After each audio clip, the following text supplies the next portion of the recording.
Hello and welcome to the University of Nottingham and the Department of Theology and Religious Studies.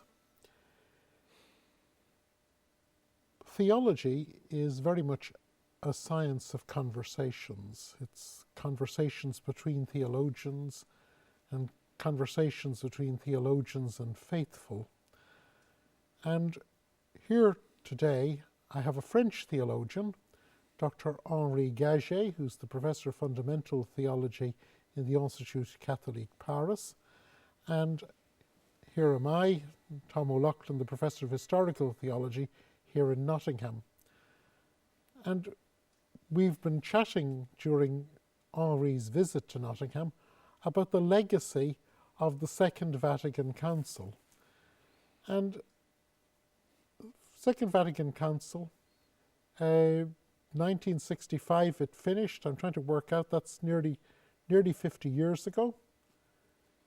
How do you see its legacy? Something great, something not totally accomplished, and probably a great opportunity for the Church in the 20th century to face the challenges that occurred to her. Henri, you said the incompleteness of Vatican II, but many people today see Vatican II almost as an interruption in a continuum. Can you tease out a little bit more what you mean by the incompleteness of Vatican II?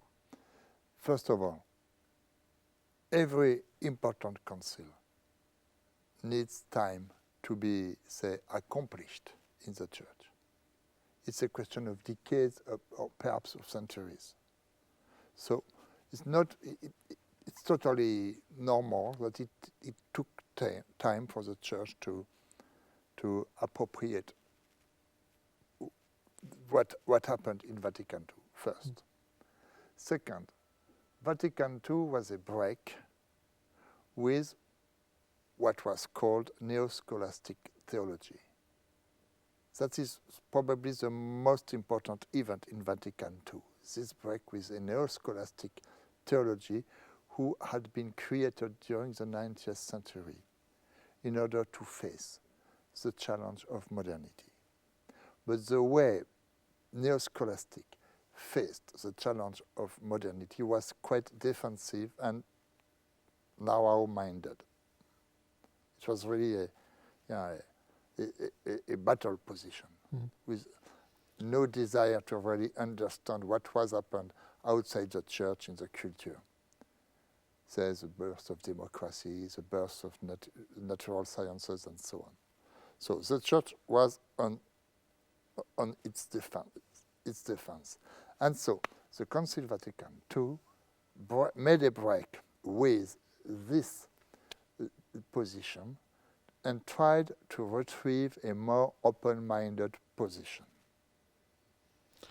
So in a way, you see Vatican II as going back to a more authentic past. Yeah, that is what I mean. Yeah, I think the crisis of facing modernity, the Church became more tighter, you can say that. And so try to, and we went back to a more authentic, more alive, more relaxed Catholicism. Yes, that is true. That's interesting because for many people, the most obvious aspect of Vatican II was, of course, the changes in the liturgy. Yeah. And many didn't even realize there was a new liturgy. They just thought it was a new language. They thought we had abandoned Latin in favor of living languages. But I've been talking in the last few years to young people who don't remember the liturgy in Latin. I, as a young boy, was there at the very last years of the Latin liturgy. That they imagine, number one, that it was magnificent. Number two, they imagined that it was always the same, and that was the way it had been done for centuries. And of course, the fact is that for the first 1,000 years, all over Western Europe, most people, even though the words were in Latin, they heard it in the local dialect, which was which was going to become French in France. It was going to become Spanish in Spain. It was going to become Catalan in Catalonia. So it's interesting that the neo-scholastics thought of highly uniform, unchanging church. And of course, when you look at the history, the liturgy was constantly changing. Every couple of years, new rules were coming out, new rubrics. They just weren't observed by people. So in a way, the artificiality of the neo-scholastic period can be seen in the myth that the liturgy was always and everywhere the same. Absolutely. And of course, the other interesting thing about that is that if you look even back to the time before the Council of Trent, there were umpteen liturgies around the church, and Trent merely said you had to show a 200-year length of usage. So you had the Rite of Milan, the Rite in Spain, and of course the rites of the different religious orders. So it's interesting that the neo-scholastics loved this idea of utter unity. Absolutely. And, you know, one of the fathers of Vatican II Council as a theologian was Henri de Lubac, and another one was Yves Congar. Both were French. Both, by the way, I think they both taught in your institute, didn't they? Not really for Henri de Lubac. He taught in Lyon. But Yves Congar did. Yeah. Okay, so and so colleague. Both described Vatican II as the possibility opened by the Church and to the Church to recover its first millennium.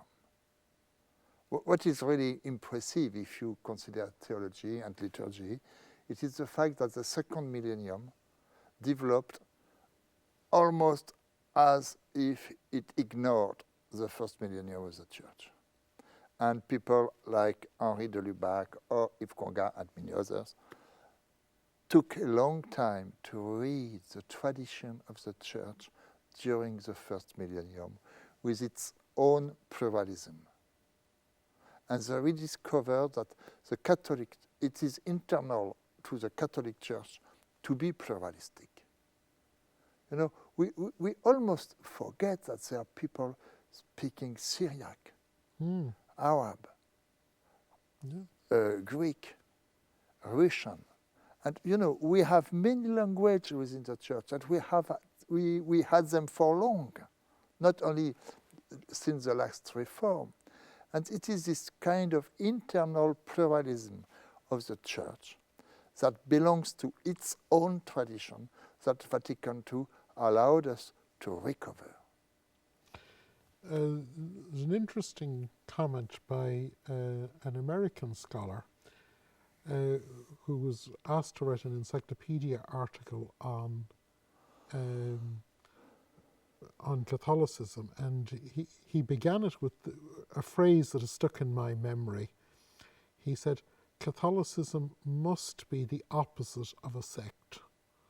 Yeah. And it's often struck me that the sect defines itself by who cannot join, whereas Catholicism, in a sense, has to be all-embracing.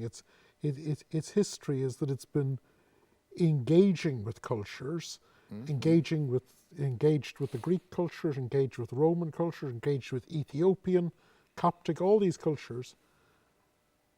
And today, it not only has to engage, it has to engage with the culture of today, with that openness that somehow the Spirit is already at work there. We never enter a void, we never enter a tabula rasa. Absolutely. Whenever we engage with a culture, we engage with something that the Spirit is already animating. Absolutely. But at the present time, there is something new. We are not only engaging with foreign cultures in order to discover them friendly. We are engaging with a culture which is renewing itself from itself. You know, we are attending now a huge crisis and change within the Western culture as it becomes a worldwide culture. And so it's a mutation, and we have to attend this mutation and to be part of it, which is something very new, because usually the great cultural transformation came from abroad. And now it's from the inside that our culture is experiencing this mutation. Can I ask you a question? Vatican II produced a very large body of documents. Yeah. I remember once counting up that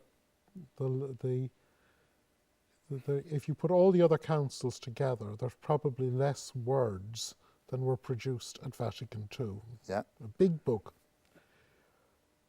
I have my favourite section in Vatican II, and I'll tell you mine. What's yours? Personally, I tend to refuse to make a choice. Okay.